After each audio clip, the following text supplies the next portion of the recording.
Supreme court প্রাঙ্গণ থেকে সরিয়ে নেয়ার ৪৮ ঘন্টার মধ্যে সে ভাস্কর্য অ্যানেক্স ভবনের সামনে পুনর্স্থাপন করা হয়। শনিবার রাত ৮টার দিকে পুনর্স্থাপনের কাজ শুরু হয় আর রাত ১১টার দিকে তা শেষ হয়। এর আগে গত বৃহস্পতিবার মধ্যরাতে সুপ্রিম কোর্ট চত্বর থেকে ভাস্কর্য সরানো হয়েছিল। এই ঘটনার প্রতিবাদে প্রগতিশীল ছাত্রজোট বিক্ষোভ সহ নানা ধরনের প্রতিবাদ কর্মসূচি পালন করে আসছিল।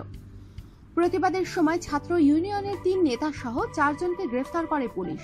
তাদের বিরুদ্ধে মামলাও হয়েছে। ভাস্কর্যটি তৈরি করেন ভাস্কর মৃণাল হক। শনিবার রাতে তিনি সংবাদ মাধ্যমকে বলেন, রাত ৮টায় ভাস্কর্যটি অ্যানেক্স ভবনের সামনে বসানোর কাজ শুরু হয়। ঘটনাস্থলে উপস্থিত থেকে পুনর্স্থাপনের কাজ তদারক করেছি।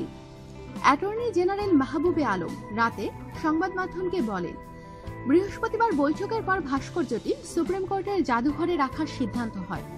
এখন দেখছি অ্যানেক্স ভবনের সামনে পুনর্স্থাপন করা হয়েছে। তা প্রধান বিচারপতির এখতিয়ার। এক্ষেত্রে আমার কোনো বক্তব্য নেই। আমাদের বিষয়টি জানানো হয়নি। প্রত্যক্ষদর্শীরা জানান, শনিবার রাত ১০টার দিকে ভাস্কর্যটি পিকআপ ভ্যানে করে সুপ্রিম কোর্টের অ্যানেক্স ভবনের সামনে আনা হয়।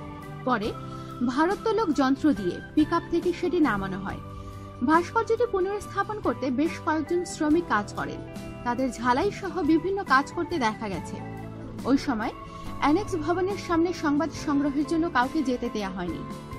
গত বছরের ডিসেম্বরে রোমান যুগের ন্যায় বিচারের প্রতীক লেডি জাস্টিসের আদলে নির্মিত এই ভাস্কর্যটি স্থাপন করা হয় সুপ্রিম কোর্ট প্রাঙ্গণে।